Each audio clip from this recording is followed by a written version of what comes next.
Hello and welcome to another video review. This is Dishonored 2 for PC, Xbox One, and PlayStation 4. What you're seeing here is the PC version. This is a stealth action game and the sequel to the original Dishonored. It was developed by Arkane Studios and published by Bethesda in November of last year for PC, Xbox One, and PS4, although the PC version was barely playable on launch.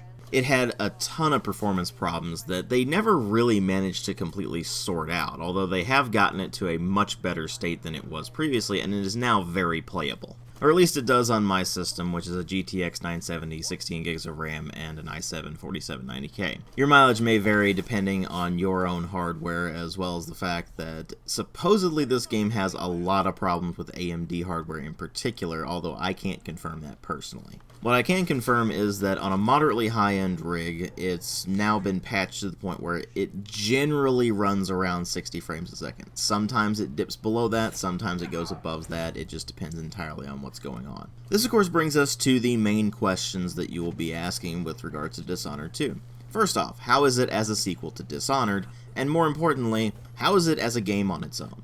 Well, let's go ahead and delve into this thing and find out. Well, as far as presentation goes, you do have to keep in mind that this game does feature a stylized aesthetic, which means that not everything is going to look particularly realistic, although they do manage to make the environments in particular look very well detailed and be packed with the little touches that make it seem like a world that's coming alive. This is something that the original Dishonored did as well, and I actually didn't praise that particular bit of the aesthetics enough when I did my review of that game. It really does make the world feel like it's been lived in. It makes it feel like it could be an actual place as opposed to it's just a game setting. Now that said, as far as visual quality goes, it's really not all that much to write home about. Like I said, they've done a fantastic job of putting all the details in, but the actual visual quality is about average for the current gen of consoles. This is why it's a good thing that they did opt for a somewhat stylized aesthetic, because it means that they can kind of get away with the slightly lower visual quality than what you might hope for on a proper PC game. So that aesthetic, along with the amount of detail packed into it, really does help to mitigate the issues that you will find as far as visuals go, which are mostly just technical. It's the kind of thing that I imagine most gamers are really not going to be all that concerned about. What they will be more concerned with is the sound design, because this is actually very important for a stealth game. It is the kind of genre that demands that you actually listen to things that are going on in the environment around you, whether you're listening in on people's conversations for tips, whether you are listening for their footsteps to make sure you avoid being detected, or whether you listen for whether they're being alerted to your presence or not. And while occasionally I did run into a few issues where the sound did glitch out a bit, for the most part they have actually done a very good job of this. Of course, they definitely could have beefed up the gun and explosion sound effects, because those are just plain old weak, but beyond those, everything else sounds pretty solid. Of course, it's not just about the sound effects, the rest of the sound design deserves some looking at as well, and the music in this, unfortunately, doesn't really stick with you. Much like the original game, it has a solid enough soundtrack that's certainly fitting well for the theme that they're going for, but if you listen to it outside of the confines of the game, it's going to sound like 1800s inspired orchestral music, and that's kinda it. It certainly doesn't have the oomph of the trailer tracks, which, for example, in the original game they had the Drunken Whaler song, which is easily identifiable and kinda creepy actually. Whereas in one of the trailers for this one, they had a cover of the Fleetwood Mac song Gold Dust Woman that is done in the same kind of style that the Drunken Whaler song was done in. It's easily recognizable, and it ends up being one of those songs you can instantly go, okay, yeah, that's Dishonored. The actual in-game soundtrack, however, doesn't really have anything like that, so that's a mild disappointment, but it's not something that's really a deal-breaker. But then there's the voice acting, which is rather well done across the board, but they do have a few voices that stand out and that you'll easily be able to recognize. These include Pedro Pascal, Rosario Dawson, and Vincent D'Onofrio, and if you've played the original Thief games, then you'll be pleasantly surprised to notice that Corvo Attano is actually voiced in this game, and he's actually voiced by Steven Russell, who old school Thief fans will remember as the voice of Garrett. Which did give me pause when I heard that voice for the first time. I'm like, wait a minute, that sounds an awful lot like Garrett. So I looked it up and found out it actually is the voice of Garrett, so that was a pretty nice surprise. Which is also pretty fitting, because they did take quite a bit of inspiration from the old school Thief games. But I digress. All of the voice actors actually do a pretty good job with their characters and give them a fair bit of personality. That doesn't necessarily mean that personality is always endearing, because there are certain characters in this who are pretty much insufferable, but then again, they were designed to be that way, so that actually is a success on the voice actors and the writers' part. And when you bring all of that together, it means that despite having a few problems here and there, for the most part, the presentation in Dishonored 2 is actually very well done. But of course, what really matter here are the story and the gameplay. The story in this takes place about 15 years after the events of the original Dishonored, where Empress Emily Caldwin sits on the throne alongside her bodyguard and advisor Corvo Attano. And at the beginning of the game, it is the anniversary of the death of Jessamine Caldwin, who is of course Emily's mother and the former Empress, and as Emily is greeting everyone, the Duke of Serkonos arrives with a woman named Delilah, and they stage a coup. This is where you're given the choice to play as either Corvo or Emily, and whoever you choose, the other one gets removed from the picture, and you get thrown into the Empress's chambers under lock and key. So from there on out, the plot concerns making your way to Serkonos, deposing the Duke, and then making your way back to Dunwall in order to reclaim the throne. Or as the trailer puts it, take back what's yours. Along the way, you will meet several characters that will either help you or hinder you throughout the course of the game, and some of them actually return from the previous Dishonored game.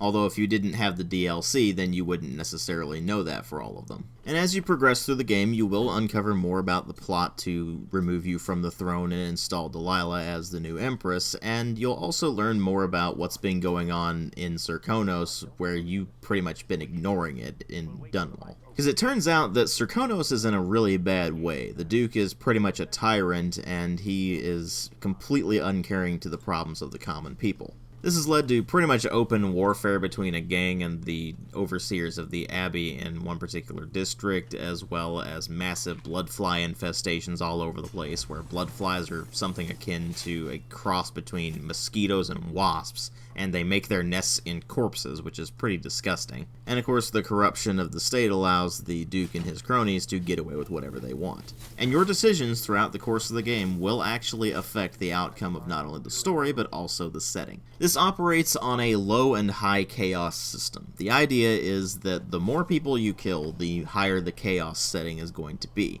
The higher the chaos, the more you're going to find bloodfly infestations all over the place, and the worse they're going to be. You'll also find more guards in places. You will find that people are a lot more cynical and a lot more nihilistic. And it even influences the dialogue as well as the monologuing that goes on from the player character. So if you're playing with a high chaos setting, you're going to find that the character becomes more cynical and outright vengeful the later on in the game they get. And if you play in a lower chaos setting, then the setting is going to basically stay the same, although in some cases it actually will improve depending on what you do. And while you will notice that the player character is still somewhat cynical, they're nowhere near as bad as they are on a high chaos playthrough, and they're certainly not vengeful about it. Or at least not as bad as they are on a high chaos playthrough. But here's the thing, whether you decide to go low or high chaos is entirely on you. You can get through the entirety of Dishonored 2 without killing a single enemy. You can also get through the entirety of Dishonored 2 without a single enemy noticing you. By the same token, if you say screw the low chaos playthrough and want to go for a high chaos playthrough of massacring everything in your path and leaving nothing but death and destruction in your wake, then you can certainly do that as well. And the game does a much better job of reinforcing and supporting those options than the original title did. You see, the original Dishonored pretty much punished you for playing both ways. On the one hand, if you played in a high chaos playthrough, it was a lot easier, but you got a considerably worse ending, whereas if you were playing on a low chaos playthrough, then you had basically no options whatsoever. It's something that players of the original game complained about quite a lot, and luckily it's something they pretty much fixed in this game. Plus, they make it abundantly clear to you that low and high chaos has an impact on the story and the world around you, and if you actually go for a high chaos playthrough, it's going to result in a darker outcome. Whereas the original game didn't really make that clear to you from the start. But here's the thing, even though the game is more transparent about the low and high chaos mechanics and how they actually influence the outcome of the story, it doesn't really change the fact that the main plot tends to fade into the background more often than not. You become a lot more focused on what you're actually doing throughout the course of a mission rather than what you're doing in the grand scheme of things, and it becomes fairly easy to lose sight of the main goal except for when they remind you about it. Now, of course, all of the missions do feed into the main plot, so it's not like it's completely abandoned or anything, but again, it does become fairly easy to lose sight of that main objective and instead become focused on what you're actually doing in those specific missions and what the actual backstory of those missions is. But that's actually where the game shines, because the individual missions are actually very well done, and the actual plots for them end up being very interesting.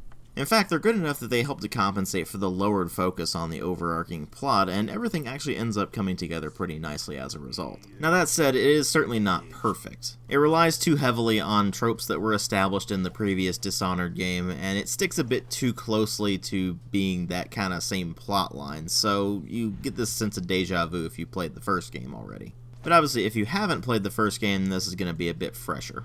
And for those of you who are wondering if you're going to be completely lost if you jump into Dishonored 2 before you played Dishonored 1, don't worry too much about it. This game actually does explain itself pretty well, and there's not really that much from the previous game that you need to know to be able to play this. And what you do need to know, the game pretty much fills you in on, so it's not really a problem. But overall, while the plot is certainly important and the setting is more important, it's not what's going to ultimately make or break this game for you. What it's probably going to be is the gameplay itself. Now, there is a very small minority of gamers out there who seem to think that this series is not a stealth game series, that it is instead an action-adventure series. These people have absolutely no idea what they're talking about. They tend to cite the fact that the game was inspired by the old-school Thief titles and say, oh, well, since it's not like those, it's not a real stealth game. Well, fact of the matter is that stealth is your primary interaction with this game. Generally, it's actually a pretty bad idea to run in guns blazing, and unless you're really decked out with powers, you're probably going to find that you'll get your ass handed to you more often than not. And even with the powers, if you're playing on the hard difficulty, which is what I played on, then you'll find you regularly go down very quickly.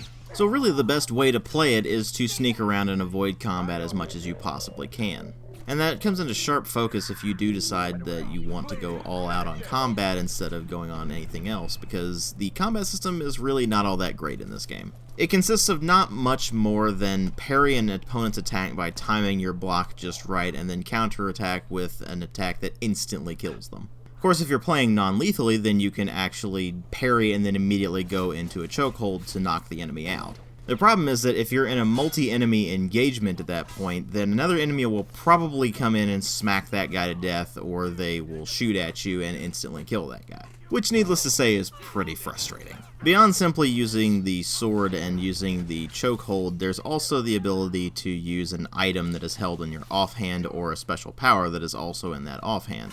So you can switch between your various powers and use them as you need to in order to fit the situation at hand, or you can switch over to, for example, a hand grenade or something along those lines to use in a combat scenario when you're presented with them. It's a very simple combat system that ends up showing off that the game is really not about fighting. It's about sneaking around and occasionally fighting if you have to. Your arsenal's really not optimized for taking on large groups of enemies or taking on groups in direct combat. It's optimized more for luring enemies into traps or to just avoid combat entirely. For example, you can get stinging bolts that will send enemies running away rather than actually standing and fighting, or sleep darts that will knock them out after a short period of time or after you upgrade them instantly.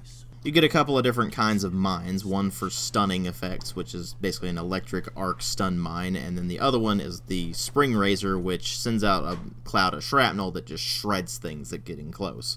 Now, of course, you can also use the normal crossbow bolts to attack enemies from a distance, or you can use the pistol to attack enemies from a distance, but that's really loud. So doing that is generally a bad idea unless you want all of the enemies in the area to descend upon you. The same kind of thing goes for using grenades, of course, so you want to be pretty sparing with those unless you're really in a situation where they would be handy, or you actually want to just distract enemies. But of course, the real star of the show is going to be the supernatural powers that you have access to. Now, these are actually different depending on whether you're playing as Emily or Corvo. For example, Emily has the ability to do a far reach, which allows her to grab distant objects and pull them towards her, or to grab distant ledges or whatever and pull herself towards them. Whereas Corvo, instead of having that ability, has the ability to blink like he did in the previous game, which is just a direct sort of quick teleport move. In fact, all of Corvo's powers are retained from the previous game, so if you're familiar with the original game and you go in and play Corvo, then you're going to find that it is very familiar. Emily, on the other hand, actually has pretty different powers. For example, she can actually mesmerize foes by spawning something from the void that will just sit there and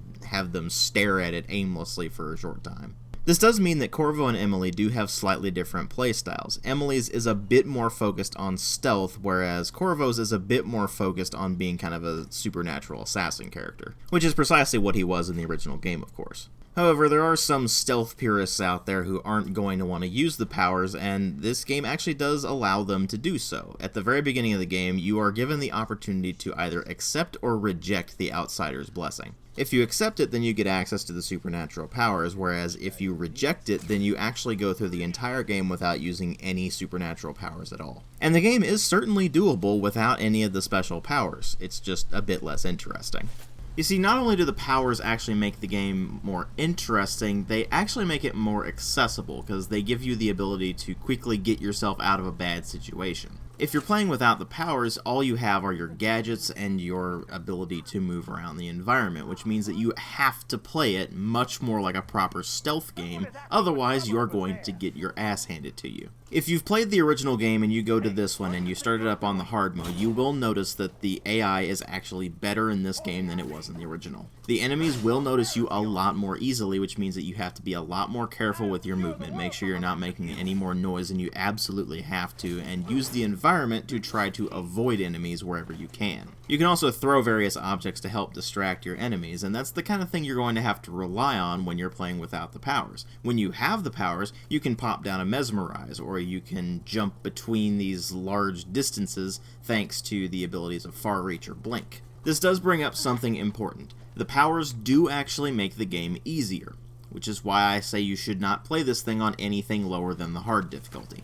Thing is, there's actually a difficulty setting even higher than that, which I have not played this on, so I can't vouch for how hard that is, and there's also the ability to customize the difficulty to your liking. I generally found the hard difficulty to be a good balance between actually being legitimately challenging and not going so far as to be infuriating. It does punish you for your mistakes, but it doesn't punish you so incredibly harshly that you'll never be able to come back from them. The second recommendation I have for you is to try a non-lethal playthrough first. There are a couple of reasons for this. The first of them is that if you're playing non-lethally, then you have to go out of your way to find the different solutions and explore everything, so it gives you more lore interactions, and it actually ends up being a lot more interesting in the long run. And it is also quite a bit more difficult than doing a lethal playthrough.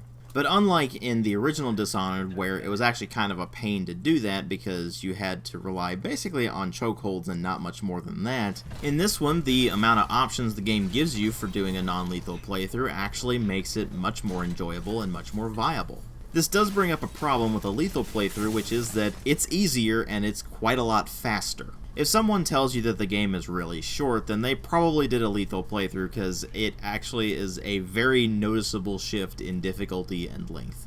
Whereas the non-lethal playthrough requires you to go out of your way and explore as much as you possibly can in order to find the solution, the lethal playthrough is just direct. All you have to do is go in, take out the dude, and get out of there. It doesn't require anywhere near as much time, effort, or thought as a non-lethal playthrough, which is ultimately what makes it much less satisfying than one. Now obviously, most people would want to do somewhere in between, maybe not necessarily do a fully non-lethal playthrough, but only take out the individual targets that need to be taken out, or they just try to reduce casualties as much as they possibly can. That's really up to you, because the game actually will still support that. You can still do lethal playthroughs and get low chaos if you want to, it just means that you have to restrain yourself. And really, it's that freedom of choice in how to actually play the game and the options that it gives you for completing a scenario that really do make this thing shine. I mean, to give you a prime example, there's one particular level where you have to get into a certain location and the way to get there is blocked by a particularly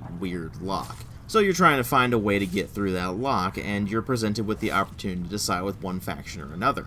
Now, if you're the typical modern gamer, then you're probably going to say, okay, well, I'll side with one faction or another.